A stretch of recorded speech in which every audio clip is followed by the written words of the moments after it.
IPad చూడగానే మరి సంపత్ కుమార్ గారు గంత ఎందుకు భయపడుతుర్రో కానీ ఇలా ఈ ఐప్యాడ్ నుంచే మీ భాగవతాలన్నీ కూడా బయట తీసినాం. అగ్గి ముట్టుకుంటే మసి అయిపోతారు అనేసి. మసి కాదు, వాళ్ళు అక్కడ సంపత్ కుమార్ గారిని ముట్టుకుంటే అగ్గో ఏమో తెలియదు కానీ మట్టి అయిపోతారు. ఎందుకంటే మొత్తం మట్టి దందానే, ఆ మట్టి పైసలే. నంబర్ 1 చాలా ఇంపార్టెంట్ అంశం. ఎందుకంటే ఏఐసిసి సెక్రటరీ వారి హోదా రాహుల్ గాంధీ గారికి సన్నిహితంగా వాళ్ళ టీం సభ్యులు ఏఐసి సభ్యులను వేసుకుంటారు. సో రేవంత్ రెడ్డి గారు వీరి రికమెండేషను, వీరు అట్లా ఏఐసిసి సెక్రటరీగా జాతీయ హోదాలో ఉన్నారు. అప్పుడప్పుడు ఇతర రాష్ట్రాల్లో ఎన్నికలు ఉన్నప్పుడు కూడా ఇన్ఛార్జ్గా వేస్తారు సంపత్ కుమార్ గారిని. మరి మీనాక్షి నటరాజన్ గారు సమాధానం చెప్తారా?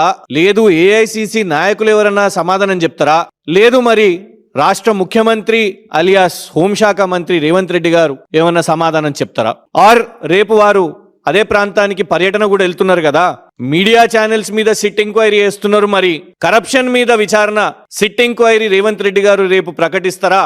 ఎందుకంటే శ్రీ భ్రమర ఇన్ఫ్రాస్ట్రక్చర్ వాళ్ళు పోలీస్ కి రాసిన ఫిర్యాదు, వాళ్ళ ఫిర్యాదు లేఖలోనే స్పష్టంగా సంపత్ కుమార్ గారి పేరిందులో పొందుపరుస్తూ 8 కోట్ల వసూలు అడిగిన మమ్మల్ని, వారికి వచ్చిన జాతీయ కాంట్రాక్టుకు ఆ కాంట్రాక్టర్లను 8 కోట్లు ఇవ్వాలి, ఇచ్చుకోవాలి. ఒకవైపు 300 కోట్ల డెకెన్ సిమెంట్స్ గతంలో చూసినాం.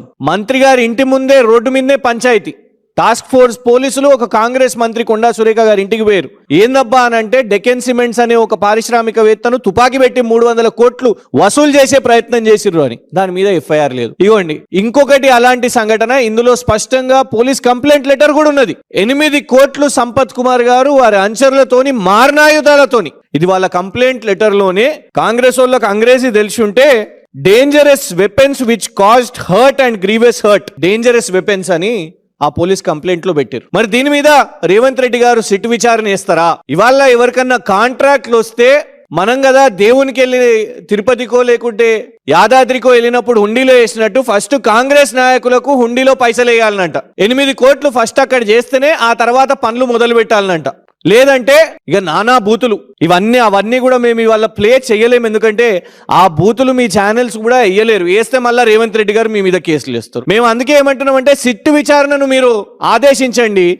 ఆ యొక్క అన్ని ఆడియో రికార్డింగ్స్ ని ఎమ్మెల్యే గారు మొత్తం కూడా హ్యాండ్ ఓవర్ చేస్తారు. ఎట్లా కాంట్రాక్టర్లను ఎట్లా బూతులు బెదిరింపులు ఎట్లా చేస్తున్నారో సంపత్ కుమార్ గారు, మళ్ళీ వేరెవరో కాదు సంపత్ కుమార్ గారే డైరెక్ట్ గా సిట్టు విచారణను ఏర్పాటు చేయండి. ఇది శ్రీ భ్రమర ఇన్ఫ్రాస్ట్రక్చర్ ఏదైతే వాళ్లకు అక్కడ NH-44లో వాళ్లకు కాంట్రాక్ట్ వచ్చిందో, రోడ్డు కాంట్రాక్ట్ వచ్చిందో, వాళ్ళ నుంచి బెదిరింపు యొక్క పోలీస్ ఫిర్యాదు ఇది, పోలీస్ కంప్లైంట్ ఇది.